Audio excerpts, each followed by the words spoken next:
The Things We Forget on Christmas Eve. Part 1. The bells that should not ring every Christmas Eve.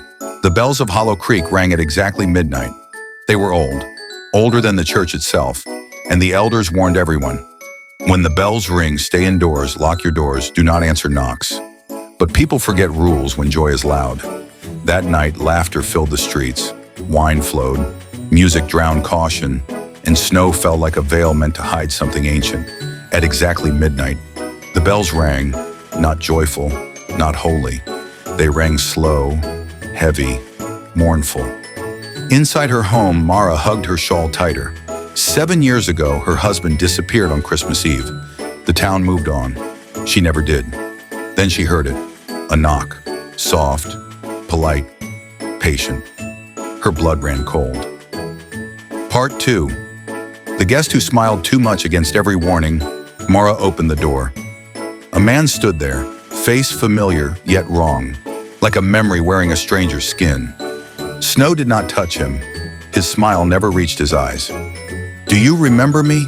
he asked. Her heart screamed yes. Her mind screamed no. Behind him, the street was empty. No laughter, no music, no sound.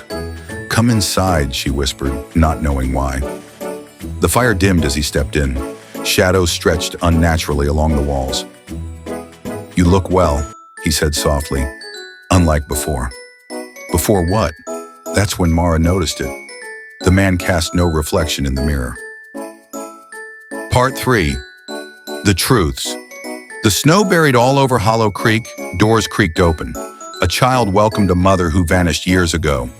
A king welcomed a betrayed advisor. A wife welcomed a husband lost to time. Love blinded them. Loneliness, silence, fear. The visitors spoke gently, but every word carried accusation. "Do you remember what you promised? Do you remember who you left behind? Do you remember what you did to survive?" The bells rang again, this time closer. In the old church, a forgotten book opened itself.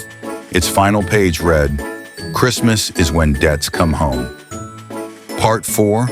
The Price of Forgetting. Mara's guest finally told the truth. "I came back," he said, voice hollow, "because you forgot me." Her knees gave way. "I waited," he continued, "while you healed, while you laughed again, while you lived." Tears streamed down her face. "I mourned you." He leaned close, breath cold as the grave. "You replaced me." Across town, screams echoed, short, sharp, then silent. Not of pain, of recognition. The visitors were not there to be loved. They were there to be remembered, and remembrance has a cost. Part 5. Christmas morning at dawn, Hollow Creek was quiet. No bodies, no blood, just absence. Some homes were empty. Some families sat frozen, unable to explain why someone they loved was suddenly gone again. In Mara's house, the fire was cold. The door stood open.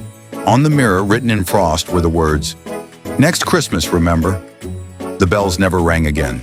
But every Christmas Eve, when the snow falls just a little too quietly, people swear they hear knocking, and no one answers anymore. Part 6. The ones who never left Christmas Eve returned to Hollow Creek. But the town was no longer the same. People remembered now. They locked doors. They whispered prayers. They pretended the past stayed buried. But remembrance does not erase debt. At the edge of town stood the abandoned church. Its bells were removed years ago, yet that night, the ropes swayed on their own. Inside, candles lit themselves, one by one, for each soul taken the year before. And then they arrived, not knocking, not smiling, watching. They stood in corners, in mirrors, in shadows cast by nothing. These were not visitors anymore. These were keepers. Their duty was simple: ensure no one forgets again. Part 7. The Child Who Saw Too Much. Little Elias was the only one awake when the whisper started.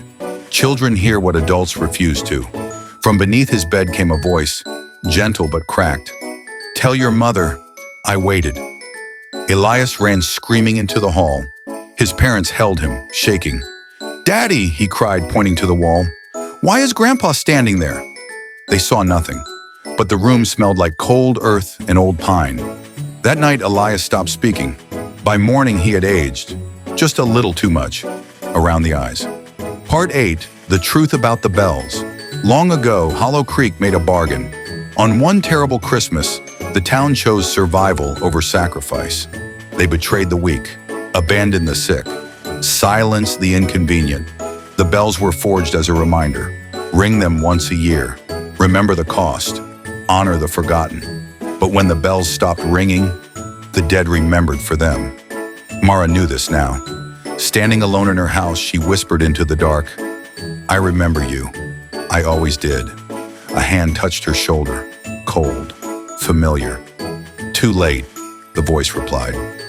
Part 9, The Gift No One Wants. Christmas morning came with no snow, only footprints leading nowhere. Those who survived were changed. Some lost their voices, some lost their reflections, some never slept again. Every home received a gift at dawn. No tags, no ribbons. Inside each box was something lost years ago. A ring, a letter, a child's shoe, a wedding veil. Proof that the forgotten never forget. Part 10, The Warning Tonight. Somewhere far from Hollow Creek, you may hear a knock, soft, patient. You may think it's the wind. You may think it's just a story.